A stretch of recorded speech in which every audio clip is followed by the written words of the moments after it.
So I'm under a 2-year apprehension of violence order. Caused 2 police officers to turn up at your house. I've never named that person. I'd never met that person. I've never been to that person's games. You can't say their names. I can't say their names. I can say their names, can't I? I cannot repost anything that identifies them in any way. Well, g'day and welcome. What's happened to my friend Kirralie Smith makes my blood boil. There's a time for anger, righteous anger, and that time is now.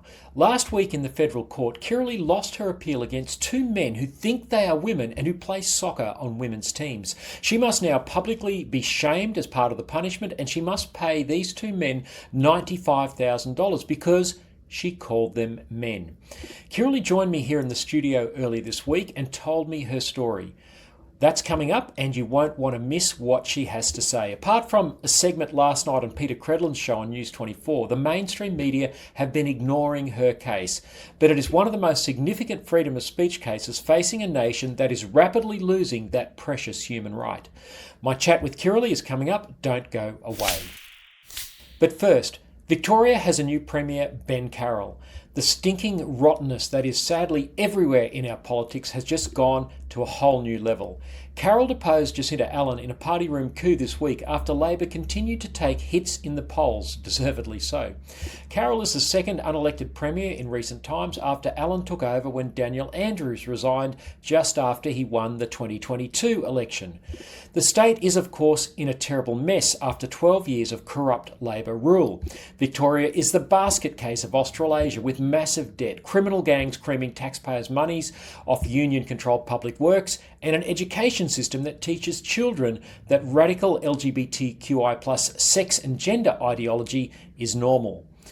Glasgow, hosting the Commonwealth Games this week, is a further reminder of Labor's recklessness after Daniel Andrews did the unthinkable and cancelled the Games, costing Victorian taxpayers $589 billion. It's only money. Has there ever been a more incompetent group of people running a state? But what was significant about this week's politics was the blatant lying that is now just normalised as acceptable in Australian politics. Are you going to try and get the Premier's job tomorrow? No. Are you going to ask her to step aside? No. Can you look her in the eye and say that? I can look you in the eye and say that, Premier. I want to serve Jacinta Allan, and I want to make sure. That's why people. I've got a young daughter at home, and I couldn't be more proud to make sure she grows up knowing that I supported Jacinta Allan to be a world-class Premier and get re-elected in her own right. Ben Carroll's lies come after Anthony Albanese lied about what he was going to do in the May budget. You can only lie to people once. You can only do it once.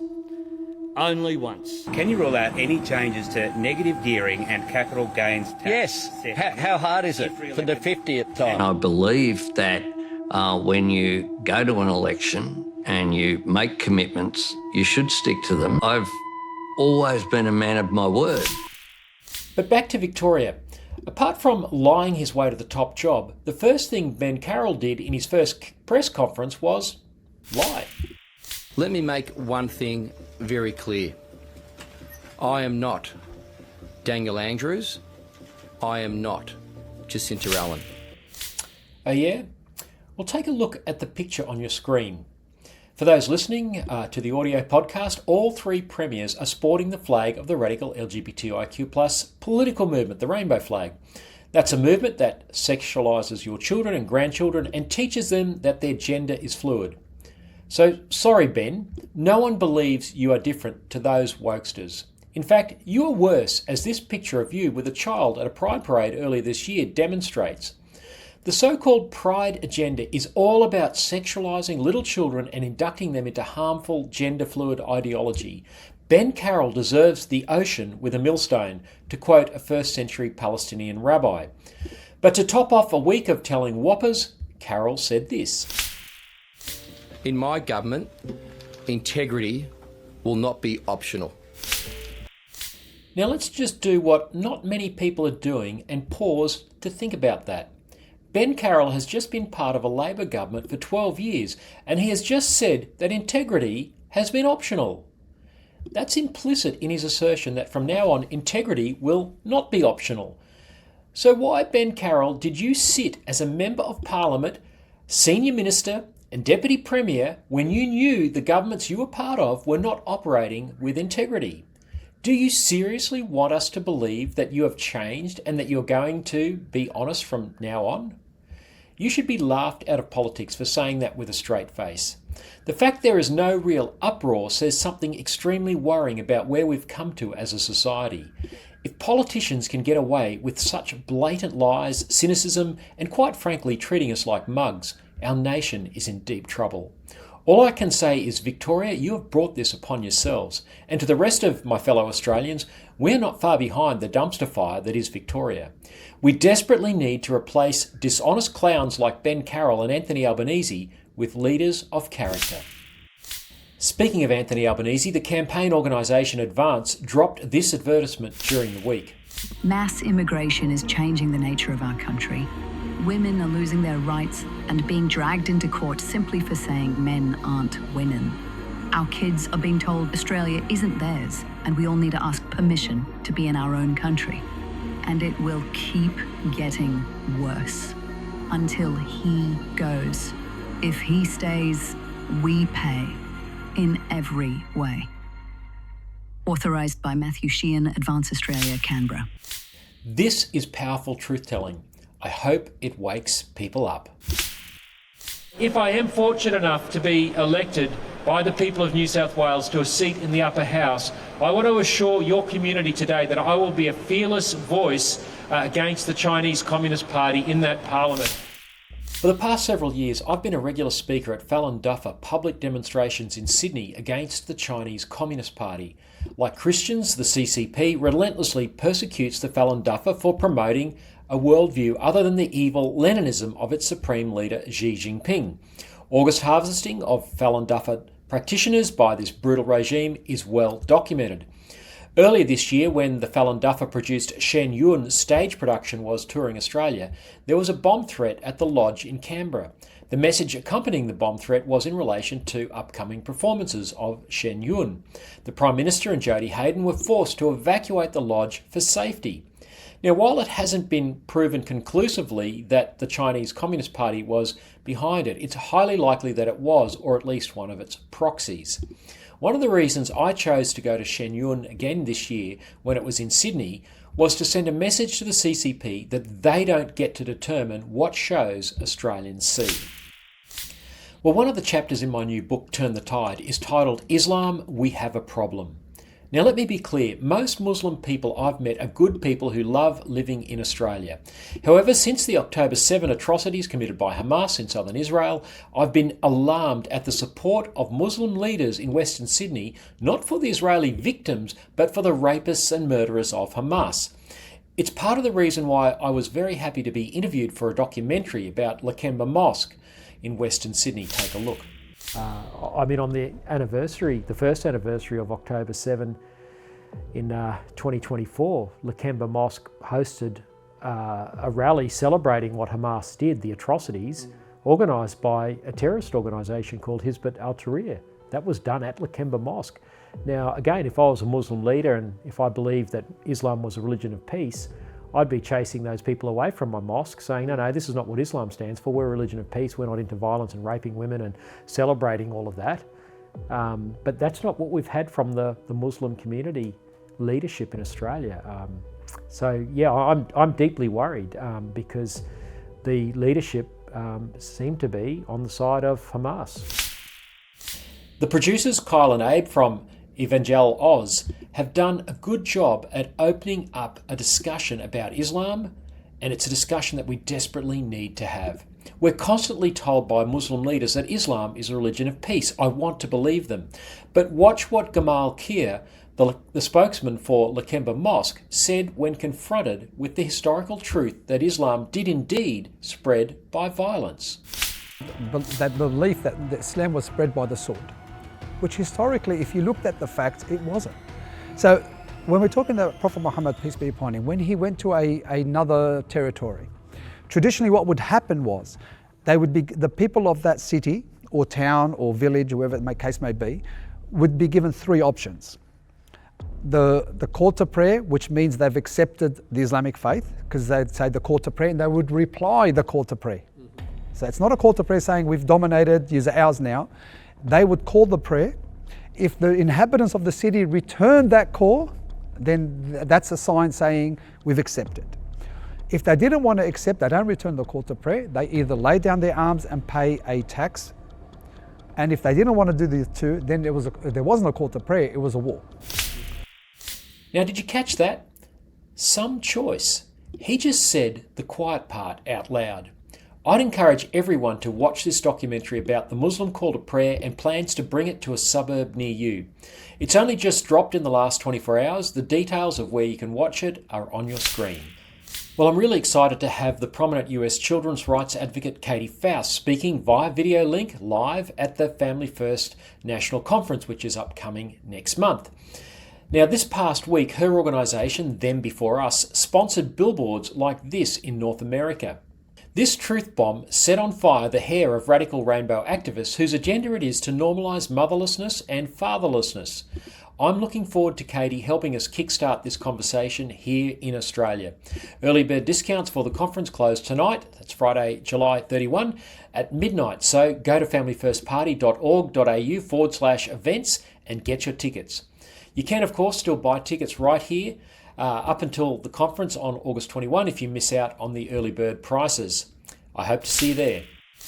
Well, Australian politicians are in love with abortion and they get very angry if any other choice but abortion is promoted. But the Fijian government did something amazing and compassionate recently. Take a look. Many women don't choose abortion because they want to. Sometimes they're frightened, pressured, alone. I wish someone had simply listened. Don't carry it alone. Before you decide, reach out. Talk to someone. Life Runners Fiji. Contact us via our Facebook or email us on fijiliferunner@yahoo.com. Now, of course, it's wrong to kill unborn babies, but those of us in the pro-life community must continually be reminded that women and girls who find themselves with unsupported pregnancies are usually going through all of the emotions described in this powerful advertisement. But what's extraordinary about this government-funded advertisement is it directs women to a Christian-run charity. Life Runners Fiji's vision statement says this: "We believe that all life is precious and created by God. Our vision is to see a nation that comes around women in unplanned pregnancy and offers support and hope so that every unborn child will be protected in the womb. Our vision is that abortion will be unthinkable by building a lifeline and community of support for women in unplanned pregnancy." End quote. As part of our taxpayer-funded overseas aid, the Australian government likes to fund reproductive health initiatives in developing countries. Wouldn't it be a delicious irony if Australian taxpayers' money allocated by our abortion-loving Foreign Minister Penny Wong contributed to this advertisement? One thing is for sure, Australian politicians would never fund an ad like this to help vulnerable Australian women. They would certainly never direct women to a pro-life Christian charity. God bless Fiji. Well, the census is coming up again on August 11. Households will be asked to complete a survey which collects important data to help drive efficient public administration. But this year, questions will be asked of children as young as 16 about sexual and gender identity. This is, of course, being done at the behest of the LGBTQI+ political lobby groups like Equality Australia. This means the census is being used as a weapon to normalise harmful gender-fluid ideology and further confuse children. The questions are even erasing mothers and fathers, preferring parent 1 and parent 2 instead of mother and father. The radical LGBTIQA+ political activists hate the idea of the normal family being the primary group unit of society, as it has been across cultures and religion for millennia. Family First concerns were picked up by Sydney radio broadcaster Ben Fordham. Encouraging a child to lock in a particular identity via the census invites potentially unwanted confusion. Let kids be kids. That's Lyle Shelton from Family First. As I mentioned at the top of the show, my friend Kirralie Smith has lost her court case against two blokes who were suing her because she called them blokes when they think they are women. She's been ordered by the court to pay them $95,000, and part of her punishment is a public humiliation. She dropped by my office this week and told me her story. You won't believe that this is happening in Australia. Well, it's great to have my friend Kirralie Smith here with us. Kirralie, you've had a bit of a rough time. You've been told that you have to pay $95,000 in damages to two men after you lost an appeal in the New South Wales Supreme Court. How are you feeling?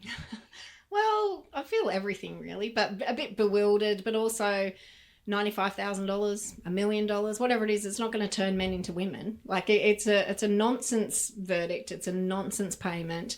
And I feel more resolved than ever that the law is wrong and the law needs to be changed, and that the redefinition of the word woman, the redefinition of the word violence, and the redefinition of the word vilification needs to be challenged. Sure does. So you've spent weeks in court, both in the lower court, I think it was the local court, and then the Supreme Court. Justice Belinda Riggs handed down this definition last Friday. I went and sat in on some of the appeal, and the thing that struck me was Justice Riggs using pronouns that don't correspond with the biology of the two people suing you. Yeah, look, it's really disorientating when you're in a court of law that is meant to rely on evidence, and at every level, and this isn't just unique to Justice Riggs, the courts have been instructed that they must use the preferred pronouns, and that's the first thing they say when they, take their seats in court, and it is really disturbing to think that I have to swear to tell the truth and nothing but the truth, and I get reprimanded for using correct sex pronouns in court and out of court, while everybody in court, it's just nonsensical. And when you read a judgment that talks about she, her and miss, but you're actually talking about a man, how does anyone make sense of that? It doesn't make any sense. Let's go back to the beginning, and I'm going to show you something and just get your reaction to this, but I think this goes to sort of the start of your journey. Tell us about that picture. I think my face says it all. It's like, I can't believe it. The police turned up at my doorstep, 2 police officers, very, I feel, embarrassed, mind you, who knew that what they were doing was quite bizarre and quite wrong. They were issuing me with summons to court for apprehension of violence orders and told me that I was under interim orders until I had gone to court for identifying males in female sport, sorry. Okay, so anyone watching or listening to this podcast is going to say, what was the violence that you committed that caused 2 police officers to turn up at your house? Yeah, there was some images online on football club websites themselves in the public domain, and it was very clearly to me a man receiving an award for a female sporting code, and I asked to me, quite obvious question, why is there a man receiving an award for a female sport?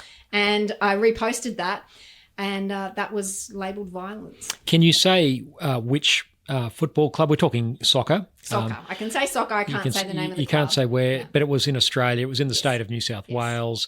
Okay, so that's fine. There's reasons why you can't go into too much detail. How long ago was all this? That was March 2023 when the police turned up. So I became aware of it the 19th of December 2022.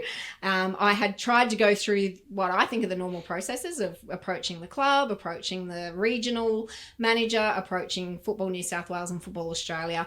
Only one of those people spoke to me and basically said that their policy was anyone, you can register in whatever team you identify with the most, as long as you pay your fees. Right. So you approached the clubs initially. So we're going back to late 2022, so quite a few years ago. Yeah. So this has been a long journey.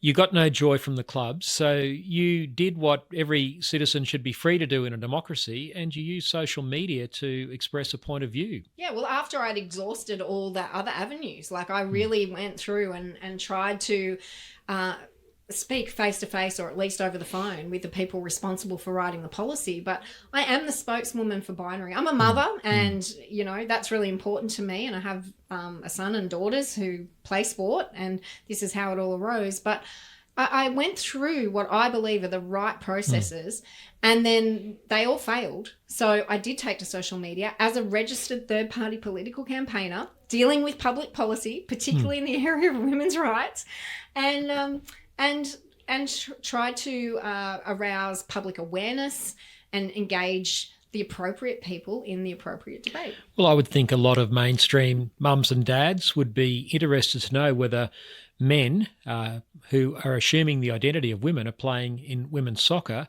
and what implications that might have for their own daughters' clubs. I'm sure that was upmost in your mind when you made this commentary. Well, and look, we did know already that Sport had issued guidelines that males should be allowed in women's sport if that's what they feel like. And we know that 9 major sporting codes in Australia had already signed on. And now we have the proof and the evidence that this was happening.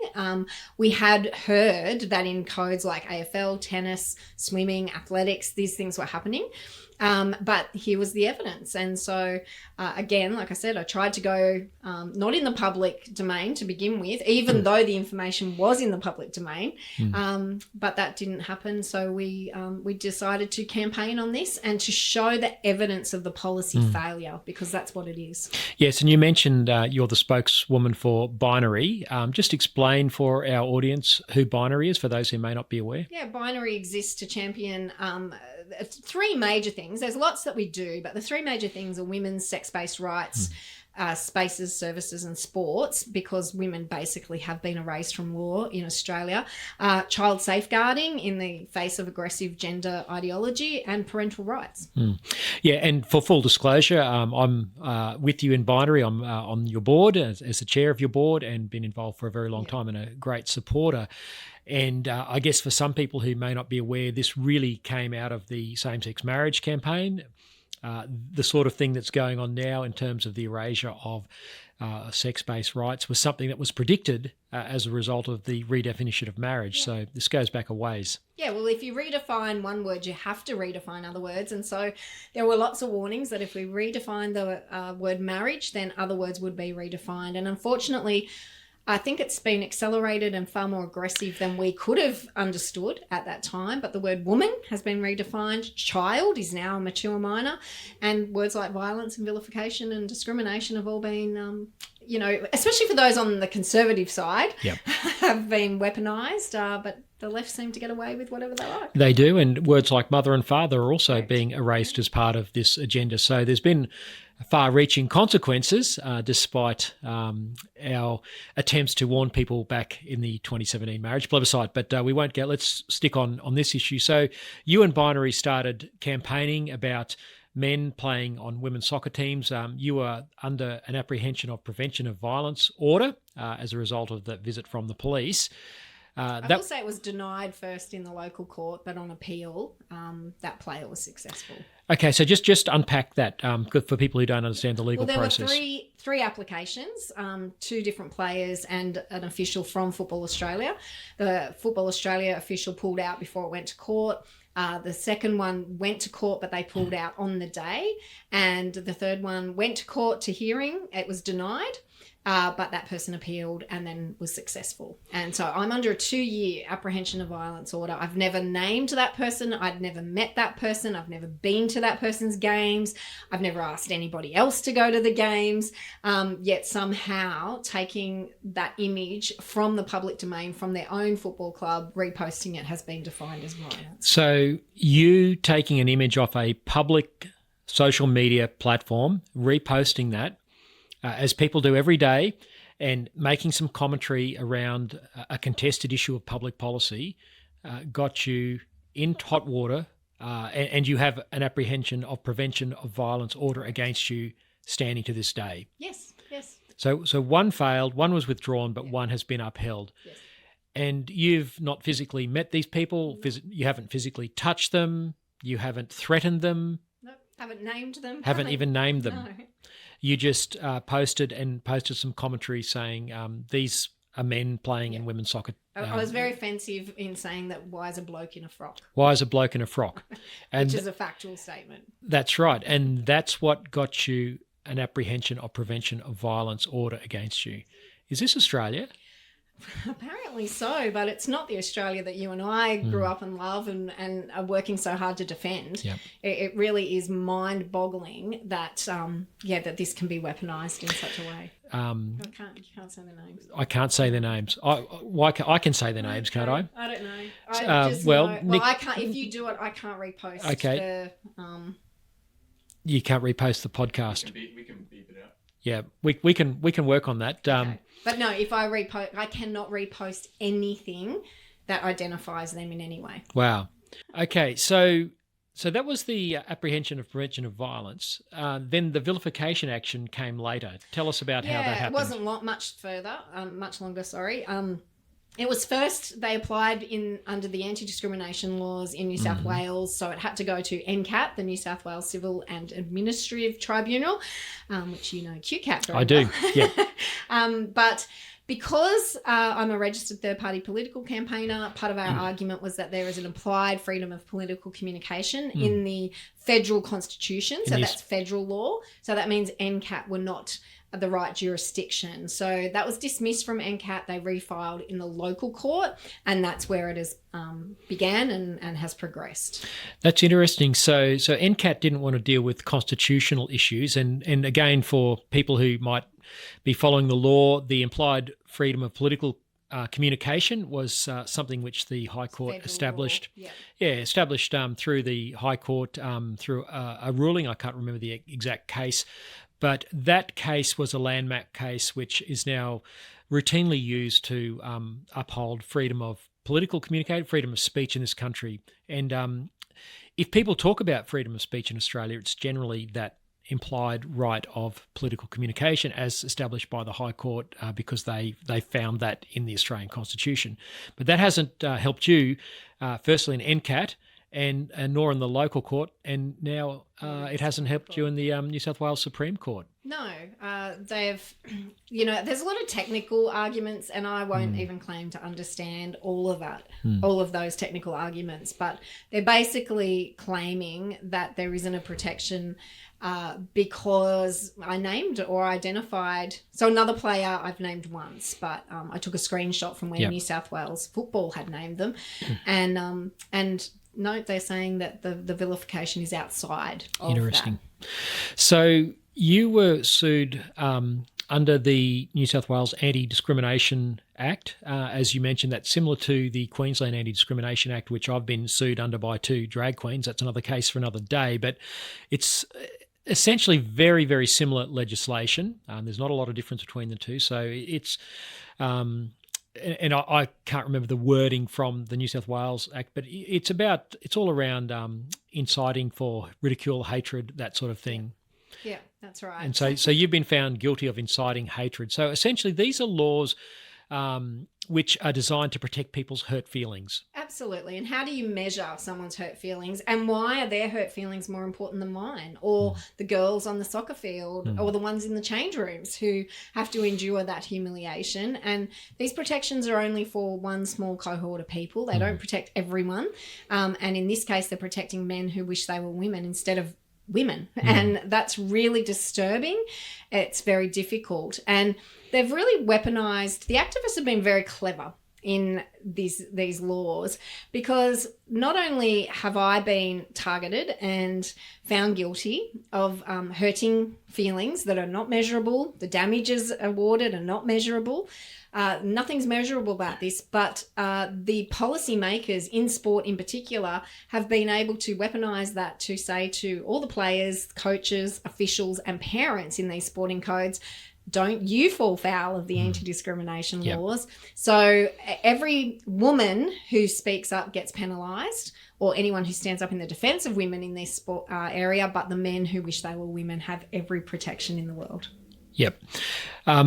Did the Federal Sex Discrimination Act come into your case at all? Not so much, but what it would have done for us had sex been defined would mean that men should not be in women's sport, because there's a definition then of what a male and a female is. So in essence, the Federal Sex Discrimination Act sort of hung over like a pall over your case, which was under the anti-discrimination, anti-vilification laws. So, and again, for people who don't know, 2013, Julia Gillard, first female Prime Minister. Her Attorney General, Mark Dreyfus, put legislation through the Parliament which allowed gender identity to become a protected attribute under the Federal Sex Discrimination Act. What that means is that biological men could identify as women and vice versa, but it tends to be only men who predominantly take advantage of these sort of laws. Yeah, absolutely. They've got everything to gain and we've got everything to lose. So why wouldn't they? Yep. So what were the biggest arguments that they put forward against you in all those days that you sat in court? What did you hear there said against you in the courtroom? Basically that I'm mean and unkind. That's what I boil it down to. They would obviously, and you're welcome to ask them, would say something different, but basically that it's mean and unkind. And, you know, on the stand it went round and round and round. Why am I being so unkind and not referring to these men as she, her and miss? And again, I said, well, I've sworn to tell the truth and nothing but the truth. But also I think there's nothing more unkind than lying to someone or about someone. And to say that a man is a woman is a lie. It's based on a deception. It's based on something that can never happen.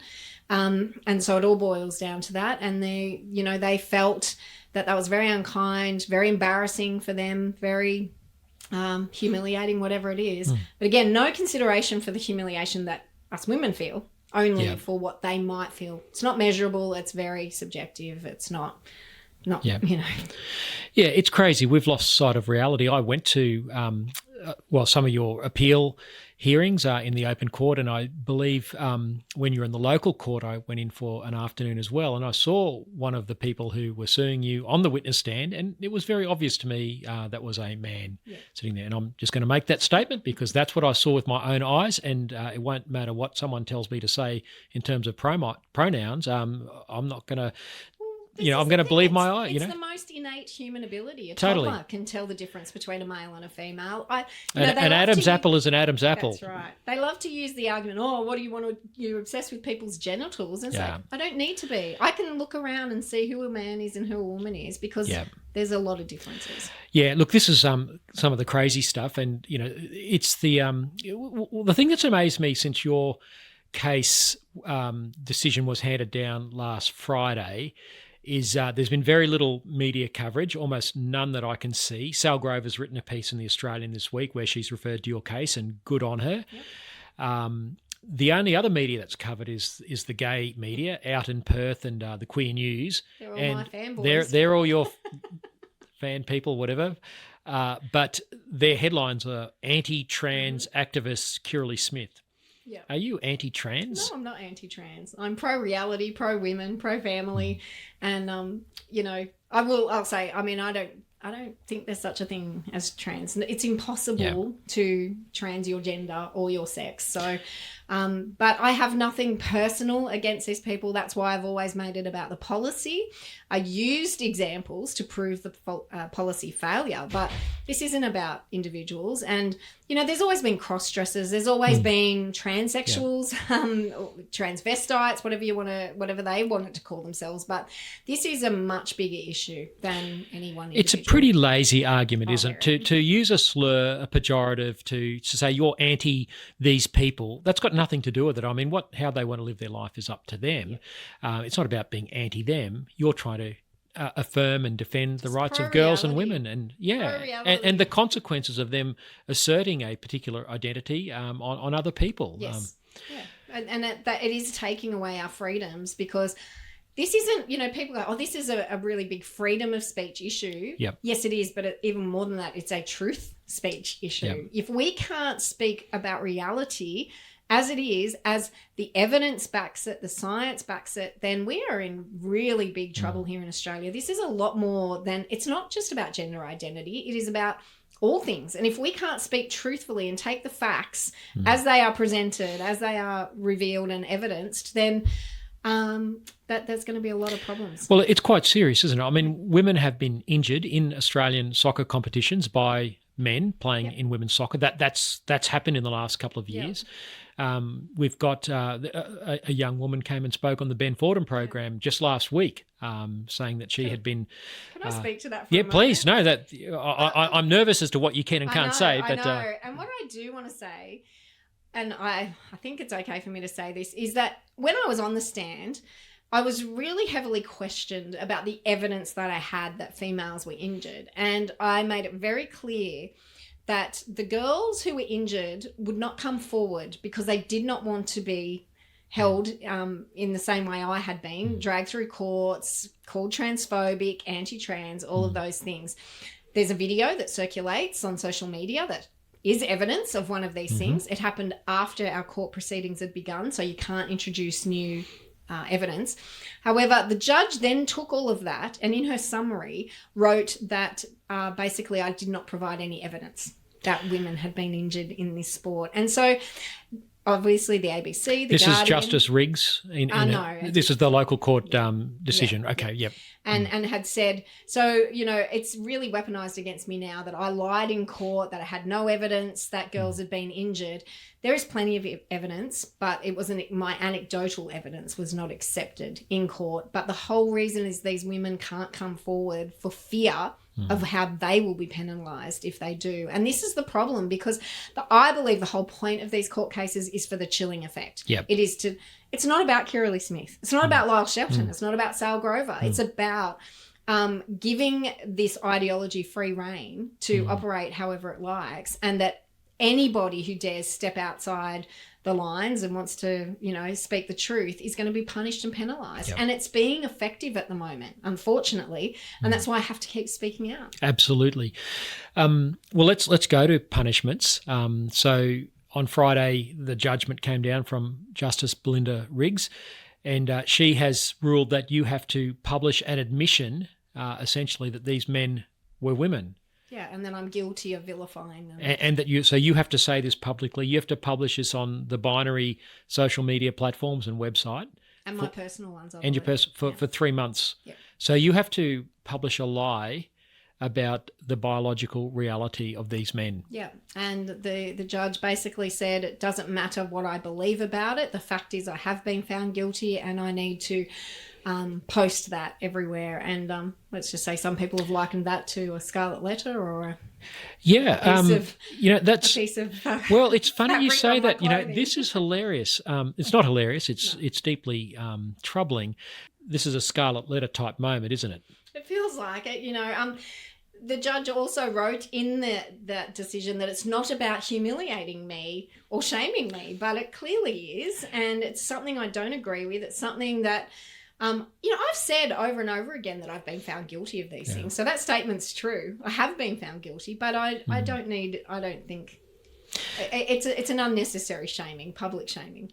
I'm just going to. For those who don't know about the Scarlet Letter, I read the Scarlet Letter when I was at university. I was doing some literature options, and it was a story about the Puritans in New England, and a young woman had committed fornication or adultery, and so she was made to wear a scarlet A sewn onto her dress as punishment. How is what you're being asked to do any different to that? It's not any different. It is a public humiliation, and it is to act as a deterrent to anybody else not to step out of line.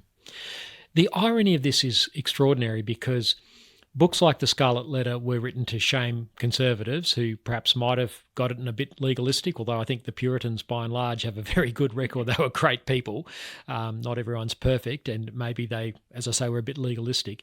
But here we are, the left is in control, and they are acting in totalitarian ways to shame people with whom they disagree. The irony of this is extraordinary. It really is. It really is. I feel very strongly about all this because this is not the Australia you and I grew up in. We were talking about this a minute ago. I think anyone listening to this would be amazed that someone in Australia could be subject to such punishment simply by exercising freedom of speech, and particularly talking about things that are so basic as to male and female. And so relevant to so many Australians. We're a sporting nation. This is something that's really important. And I think, again, it's like this perfect storm and by design that legacy media, I will say this, many journalists have reached out, but when that's gone time to publish, whether it's on television media or print media, the lawyers have all folded and said, no, we can't do this. It's too, I don't know what their words are, but they just back out. And it's only thank you, podcasts like yours and the, direct to the public media that are brave enough to do this. Thank God we've got the ability to do this, and you've been on another important podcast this week as well, but the more the better, because we've got to find subversive ways to get around the mainstream media. As I said earlier, I can't believe that your case hasn't been reported, and I know they know about it because at Family First here, we subscribe to a MediaNet subscription. My media release went to pretty much every news outlet in the country, some 3,000 news outlets. Not one of them reported it. No, not one. Right. So there's a censorship thing that's going on here. Definitely. And I noticed you're I think you're going to be hopefully on some other news channels soon. So it will get out, but it should be getting saturation coverage in the media. Something as ridiculous as this. I mean, my training is in journalism. The thing you look for is news values. What's news value? It's conflict. It's stuff that's out of the ordinary. Someone being fined and having to be punished for saying that biological men shouldn't be playing soccer with girls. If that's not newsworthy, I don't know what is. I mean, this is crazy stuff. It is crazy stuff. And we've seen, the reason it's been overturned in the USA and in the UK is because of images. One image is worth 1,000 words. And that is so true. And when the world saw images of William Leah Thomas, who was ranked 464th or something in the world, suddenly identifies as a woman. And, that image of him on the podium with Riley Gaines and two other You could girls. see his budgies. They weren't even being smuggled. Can I say that? When the world saw Iman Khalif punching women in the head during the Olympics and calling it sport. We've seen these images, and it's those images that convince people men shouldn't be in women's sport. And in my advocacy, so many Australians said, but it doesn't happen in Australia. It's not happening in Australia. So you show them the receipts and the proof, and then you get dragged to court. This is happening in Australia far more than people understand. And if you saw those images, you would be with me. And it's going to be happening more and more in Australia, because news broke just last week that here in New South Wales, we're about 12 months into gender self-ID laws. Many of the other states have already passed these. 1,000 men have paid $73 to have their birth certificates changed so that they can be a woman. Yeah, as a woman, I feel like my reality is worth a whole lot more than $73, let me tell you that. And then for them to just be able to ride roughshod now over all of my sex-based rights that basically don't exist, and they can claim whatever they like against me, is so offensive and so disturbing. It's really concerning for my daughters, my granddaughters, Any of those 1,000 men can walk into a female toilet where there could be little girls at any time.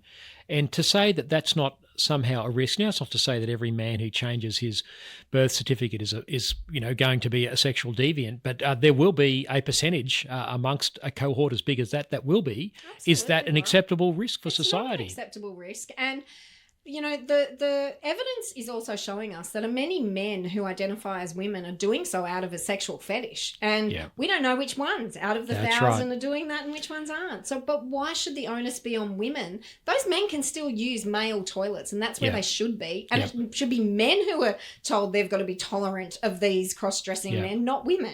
And again, for people who might be new to the debate, and I'm astounded as to how many people that I talk to, you and I have been following this. I've been following it since 2015, I think, is when I first saw the Safe Schools material, a boy dressed in a girl's school uniform with the slogan, "Gender is not uniform," that being put about in the schools.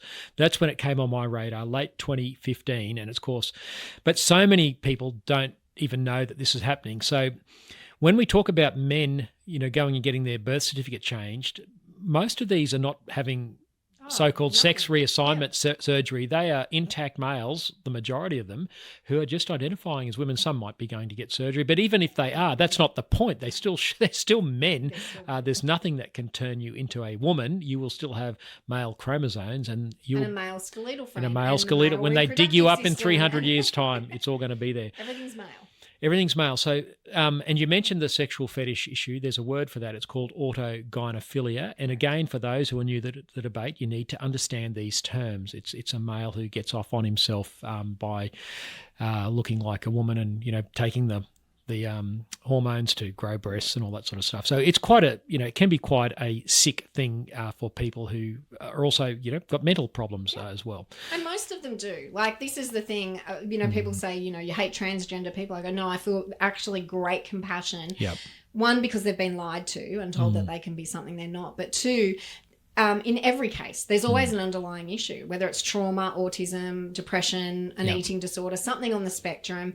Those issues are not being addressed. They've gone from being ostracised, misunderstood and bullied to now being celebrated and protected in every way, shape or form. And they can be the bully. They can be the bully in these situations. And so why wouldn't they? Yep.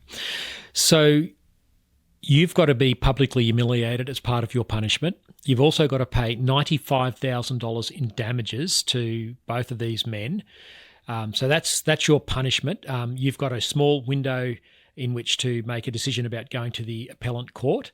Are you able to say, is it too early to say what you're going to do now? We're going to file our intention to appeal. Okay. Absolutely. This, as I said, this is a lot bigger than me and them. It's a lot bigger than that. And this is about freedom of speech in Australia. It's about challenging really harmful vilification and anti-discrimination laws. And if this is allowed to stand, this could really open the floodgates for many other really frivolous and vindictive lawsuits. Yep. What has Equality Australia said about your case? Actually, I haven't read it, Lyle, because...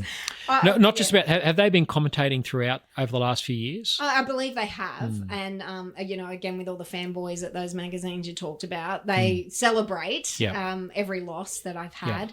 And I wouldn't expect anything else in that sense. I know Equality Australia, they were at the court when Sal Grover lost her appeal, and they made commentary to the media. Equality Australia, so in one sense, your organisation Binary is continuing the work that we knew would need to be done after the same-sex marriage campaign. Equality Australia is Australian Marriage Equality, morphed into a new organisation. So they didn't fold their tent after they redefined marriage, and they're now the greatest exponents of the transgender agenda and also of putting children on puberty blockers and cross-sex hormones and advocating for surgery for them. That's Equality Australia. And opposing lesbians who going after your free speech, Sal Grover's free speech, my free speech with the drag queen story time. I just want to make this point again. The patron of Equality Australia, they have two. One is the Governor-General Sam Mostyn, and the other is a man who identifies as a woman, as a drag queen, Shane Jenick, a.k.a. Courtney Act, who posts material on his Facebook page that even the ABC had to delink from their kids' page. So this is the sort of company our Governor-General is keeping. Unacceptable. She's politicised, isn't she? Oh, there is no other way to say it, and that role should not be politicised. She should be representing all Australians, and she's not doing that. Yep, and I've called, and I'm going to say it again here, that she must resign as patron of Equality Australia. I second that motion. Thank you. I want to just move now to attempts that have been made politically prior to you getting into legal trouble to try and fix this, and most notably a brave senator from Tasmania, Senator Claire Chandler, and then a Liberal candidate by the name of Catherine Deves, both known to both of us. They were fighting the good fight way back in 2022 and before that to try and save women's sports. And Claire Chandler even had a private senator's bill at one stage to save, I forget the actual mechanism, it was probably an amendment to the Sex Discrimination Act. Well, there is a provision, because the Act is meant to protect sex, gender identity, and there was a provision that if speed, stamina or strength was a factor, that sporting organisations could discriminate against. So that's in the law now. So arguably we don't even need anything. So that raises questions in my mind. I'm sure that was something you guys put up in as part of your defence, and that wasn't taken into consideration. And the Oz guidelines, Oz sport guidelines, basically counter that narrative and say that particularly at grassroots level, that gender identity is more important than biological reality. And let's face it, most sporting organisations in Australia, all the grassroots ones are community run and community funded. They don't have the ability or desire to take on these massive legal battles. So they just... That makes no sense. I mean, if the legislation has a carve-out for strength and stamina, the Ausports guidelines would be subservient to that, surely. But let's not... Technically, you'd think so. Anyway, let's not get bogged down in the weeds. But Claire Chandler, Catherine Deves, they were doing their best politically, advocating publicly, Senator Chandler through the Parliament. I'll never forget the day in April 2022, just before the 2022 election. Scott Morrison was asked about Senator Claire Chandler's initiative to save women's sport, and he said, "We have no plans for any legislation to do that." How does that make you feel as someone who's now found themselves in a multi-year legal battle when the politicians had the chance to fix this and didn't? Yeah, look, it's so disturbing. You know, we're all quick to blame and right to blame Julia Gillard and her government, but the coalition did absolutely nothing. They could have done something many, many times. They could have stepped up to the plate. They could actually be in opposition and oppose some of the things that the government do, and they don't do that. And it's really, you know, and even to this day, with Albo saying it's a culture war, women are not a culture war. Our sex-based rights are not a culture war. It's just the reality that we have to live under. We have fought for so long. And for Scott Morrison and subsequent leaders of whether it's either party has been so disturbing. And we feel very disempowered, very voiceless, you know, and it took Sal Grover to lose in the federal court on appeal for any of them to even put their head above the parapet or even close to the parapet. So this is a problem on both sides of politics. The Liberal Party has been very weak on this, apart from people like Claire Chandler and one or two others. One Nation have been very good on this, again, all falling on deaf ears. Politicians who go to Anzac Day services, and at the dawn service we always hear about those brave men who fought so that we could be free today. Are we free today? No, they're absolutely making a mockery. I have ancestors who are Anzacs. I have So ancestors who have won distinguished conduct medals for their bravery. And there is no way in a million years that they would be proud of the politicians in this nation today. They are self-serving, reality removed, stuck in that bubble, and then they're not doing the right thing. They're doing what they think is going to keep them in power, and it's so upsetting. Politicians talk a big game about freedom of speech, but if people like you and I and Sal Grover and Pauline Hanson just lost her vilification case against Maureen Faruqi, Jasmine Sussex, it goes on and on. Gillian Spencer, there's a long litany of people that have been dragged before the courts, some that are quite current right now. We don't have freedom of speech in this country. I don't think most Australians realise that, and I think they'd be horrified because it's just assumed that Australia is a free country. Oh, absolutely. It's not entrenched in our constitution. There aren't laws to protect, particularly conservatives in this space. And, you know, it really made me think. I've been to a number of conservative-run conferences in the last 12 months, and there's some great voices and people who speak there, and I'm not going to name names at this point, but I have this real impression that it's like they're all the generals sitting around the strategy table, smoking their cigars, drinking their whiskey, saying we really need soldiers who'll stand up for free speech. And here's you and I, Lyle, and Sal and Jasmine and everyone else in the trenches, shedding our own blood, sweating our guts out, saying we are in the trenches, come and help us. And they just ignore us. Yeah, I know today as I was just preparing for this interview and thinking about it, I must admit I feel a deep sense of anger, and I hope it's a righteous anger. I don't want to be bitter and twisted, but I think it's time for Australians to start to get a bit angry and to demand a bit more of our politicians, because this should not be happening in our country. I agree. And look, you know, I'm sure you won't mind me saying this, but, you know, Drew Hutton, the co-founder of the Greens, he's leading the charge in saying we should be angry. We should be angry. Right. And why is it left up to Drew Hutton, you know, who's had to leave the party he founded or co-founded on the extreme left to be standing up for our rights? And no one's willing to stand, like none of our leaders are standing with him, and it's just mind-boggling. Yep. Well, it's my hope and prayer that anyone listening to this today and watching this will start to get into the fight. You and I have been in the fight for a long time, and some other good people, but not enough of us are. But this needs a mass mobilisation of people demanding that this nonsense ends, that demanding that the state-based sex discrimination laws, anti-vilification laws are amended, or at least that the anti-free speech parts are repealed. I'm not saying do away with all discrimination discrimination law, but certainly the anti-free speech parts, the Sex Discrimination Act federally, that must be repealed. So there's work to do, and there's things that people need to begin demanding of their politicians straight away. Absolutely. And look, raising awareness is by far the biggest challenge that we have, because quite frankly, when Australians do hear about our cases, they are outraged. Yep. Every single one of them, right down to, my husband had a car accident. The police were on scene. We were there for 6 hours on the same day that I got I was my going to husband. ask you about this. This is last Friday. Yeah, So I think I spoke to you and Greg on the phone, and he'd just come from the car accident. So this is very traumatic. You've just had an adverse court decision, and your husband's in a bad car accident. Well, it happened before. It was all in the midst of it. So the accident happened, but we were still on site cleaning up the mess and facing the consequences. But what was really staggering to me was having a conversation with the police officers that I was telling them, I'm about to get a Supreme Court decision. This is my case. And they're like, what? Really? Yeah. And I'm like, yeah, police officers from your station came to my house. What? And then I said, what about the Tickle v. Giggle case? And he went, I've never heard of it. Never heard of it, yeah. Now, and this is a police...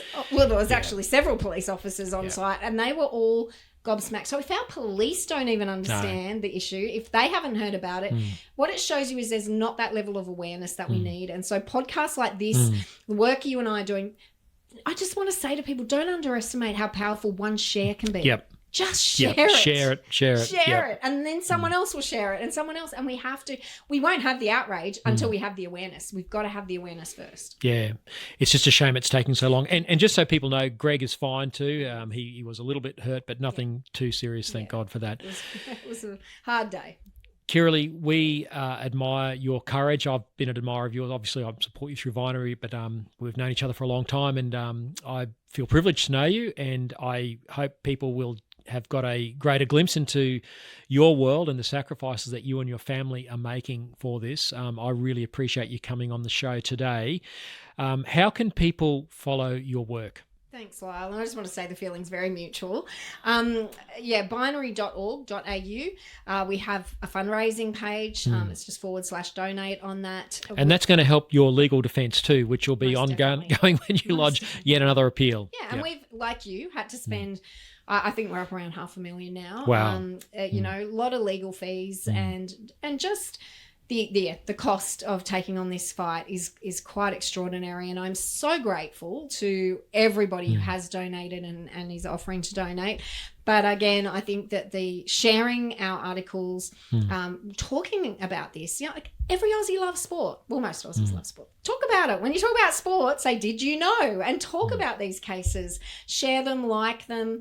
And also, don't underestimate how powerful it is to pick up the phone and call your local MP. I don't care if they're the most, extreme left greenie.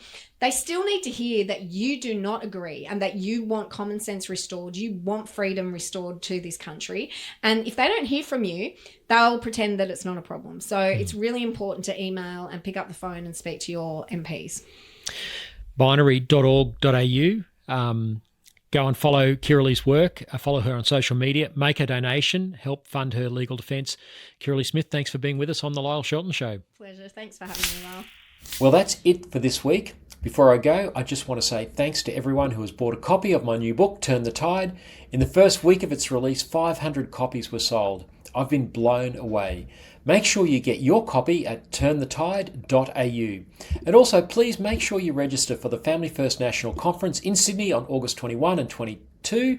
Go to familyfirstparty.org.au/events. That's familyfirstparty.org.au/events. The early bird tickets close at midnight tonight. That's July 31. You can still get tickets after that, of course, but the early bird discount only lasts a few more hours. I'd love to see you there. In the meantime, don't forget to like and subscribe and share this podcast far and wide. Until next week, keep speaking up.